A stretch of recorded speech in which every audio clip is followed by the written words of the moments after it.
చూస్ country delight, live better. ఇప్పుడే country delight app ని download చేసుకోండి.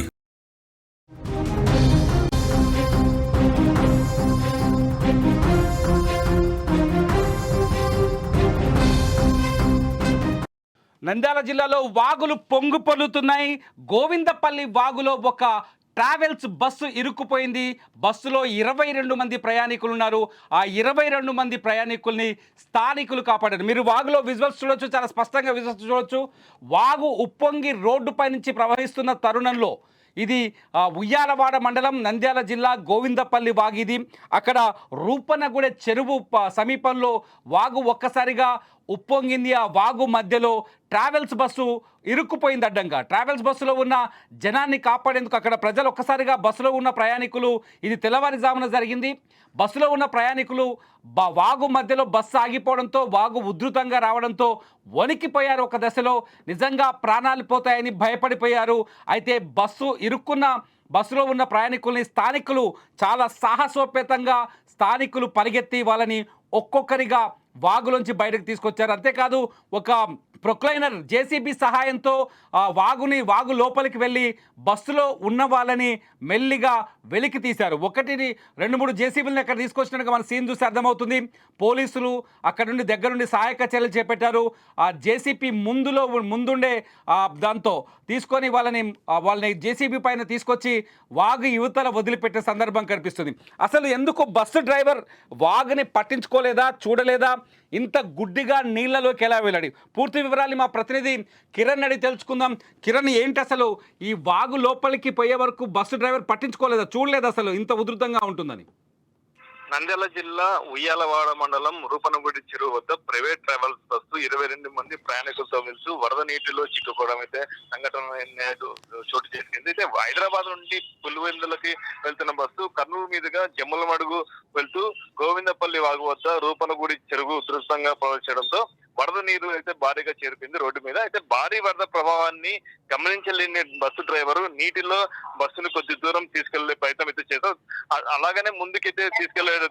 అయితే వెంటనే బస్సు మధ్యలో ఈ వాగు మధ్యలో అయితే ఇరుక్కోవడం అయితే జరిగింది. ఆ ఇరుక్కోవడంతో అయితే ప్రయాణికులు భయాందోళనకు అయితే గురయ్యారు. ఎటు తిరిగి బస్సు అయితే ముందుకి వెనకైతే కదలలేకపోవడంతో అక్కడ చుట్టుపక్కల ఉన్న గ్రామస్తులు హుటాహుటిన అయితే వాగు వద్దరికి అయితే చేరుకోవడం జరిగింది. అయితే మధ్యలో చిక్కుకున్న బస్సుని అక్కడ వెళ్లేందుకు కూడా ఎవరు కూడా సాహసోపేతం కూడా చేయలేకపోయినారు. అయితే రోపు సాయంతో గ్రామస్తులు ఒకరు పట్టుకుని మొదటగా రోపు సాయం అయితే చేశారు. అయితే ఆ రోపు ద్వారా చాలా మటుకు ట్రై చేశారు తీసుకొచ్చేకి. చాలా ఉధృతంగా ఉండడంతో కొంచెం కష్టతరంతో మళ్ళీ ప్రొక్లైన్ ద్వారా పోలీసుల సాయంతో 2 ప్రొక్లైన్ తీసుకొచ్చి వాటి సాయంతో కూడా ముందుకెళ్ళి చెరువు మధ్యలోకైతే వెళ్లే ప్రయత్నం అయితే గ్రామస్తులు అయితే చేశారు. అయితే డ్రైవర్ నిర్లక్ష్యం అయితే ఇక్కడ కనబడుతుంది. అయితే ఇంత ఉధృతంగా ప్రవహిస్తున్న వాగులో ఎలా ముందుకెళ్లాడనేది కూడా అది చర్చనీయాంశంగా అయితే మారింది. Thank you Kiran. ఇది మొత్తానికి నంద్యాల జిల్లాలో 2-3 రోజులుగా భారీ వర్షాలు కురుస్తున్నాయి. భారీ వర్షాల నేపథ్యంలో నంద్యాల జిల్లాలో వాగులు వంకలు ఉప్పొంగుతున్నాయి. ముఖ్యంగా ఉయ్యాలవాడ మండలంలో వర్షాల ప్రభావం చాలా ఎక్కువగా ఉన్నాయి. ఈ నేపథ్యంలోనే గోవిందపల్లి వాగు పొంగి ప్రవహిస్తోంది. ఇది గోవిందపల్లి వాగు కర్నూలు, కడప జిల్లా మధ్యలో ఉండే హైవే పైనుంచి పొంగి పొల్లుతున్నట్టుగా మనకు స్పష్టంగా అర్థమవుతోంది విజువల్స్లో చూస్తే. అయితే తెల్లవారుజామున కావడం వాగు పరిస్థితిని, అంటే ఎంత ఉధృతంగా ప్రవహిస్తుందో దానిని డ్రైవర్ అంచనా వేయకపోవడం, ఈ ప్రైవేట్ ట్రావెల్స్కి సంబంధించిన డ్రైవర్ అంచనా వేయకపోవడం వల్ల నేరుగా వాగు మధ్యలోకి బస్ తీసుకొచ్చాడు. కానీ అప్పటికే నీటి ఉధృతి పెరిగి ఇంజన్ ఆగిపోయింది. ఇంజన్ ఆగిపోవడంతో డ్రైవర్ కూడా ఏమీ చేయలేని పరిస్థితి తలెత్తినట్టుగా మనకు అక్కడ సిచ్యువేషన్ చూసి అర్థమవుతుంది. ఇప్పటికీ కూడా బస్సు వాగు మధ్యలోనే ఉంది.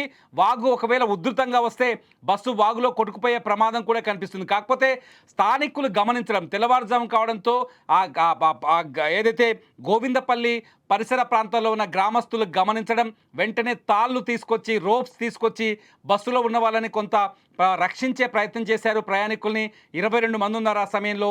అయితే ప్రయాణికుల్ని రక్షించే క్రమంలో వాగులో ఆ రోప్స్ వర్కౌట్ కాకపోవడంతో వెంటనే పోలీసులు కూడా అప్పటికే చేరుకోవడం, పోలీసులు జేసీబీలను తీసుకొచ్చి జేసీబీల సాయంతో వాళ్ళని ముందు బకెట్లో జేసీబీ బకెట్లో నిల్చోబెట్టి ఒక్కొక్క ప్రయాణికుని తీసుకొచ్చి ఒడ్డుకు చేరుస్తున్న దృశ్యాన్ని మనం కూడా చూస్తున్నాం. సిచ్యువేషన్ ఇంత భయానకంగా ఉంది. అయితే ఖచ్చితంగా ఇది డ్రైవర్ నిర్లక్ష్యం అనేది చాలా స్పష్టంగా అర్థమవుతుంది. రోడ్డు తెగిపోయే విధంగా వాగు పొంగిపొర్లుతుంది. రోడ్డు కొట్టుకుపోయే విధంగా వాగి పొంగిపొర్లుతున్నప్పటికీ కూడా డ్రైవర్ పట్టించుకోకపోవడం, దాన్ని సరిగా గమనించకపోవడంతో 22 మంది నిజంగా ప్రాణాలతో బతికి బయటపడ్డారని చెప్పాలి. మొత్తానికి ఈ వ్యవహారం పైన పోలీసులకు కేసు నమోదు చేసి ఇన్వెస్టిగేషన్ కూడా చేస్తున్నట్టు తెలుస్తుంది. చూద్దాం. ఇటువంటి సిచ్యువేషన్స్లో చాలా జాగ్రత్తగా ఉండాలి. ప్రయాణికులు కూడా అప్రమత్తంగా ఉండాలి. ముఖ్యంగా ప్రైవేట్ ట్రావెల్స్ బస్సులు మేము సేఫ్ అని చెప్తారు, కానీ ప్రైవేట్ ట్రావెల్స్ బస్సులతో ప్రమాదాలు కూడా ఉంటాయి. వాటి పట్ల జాగ్రత్తగా ఉండడం కూడా చాలా అవసరం. అప్డేట్స్ కోసం చూస్తూనే ఉండండి సుమన్ టీవీ డిజిటల్ లైవ్, అట్లాగే సుమన్ టీవీ లైవ్.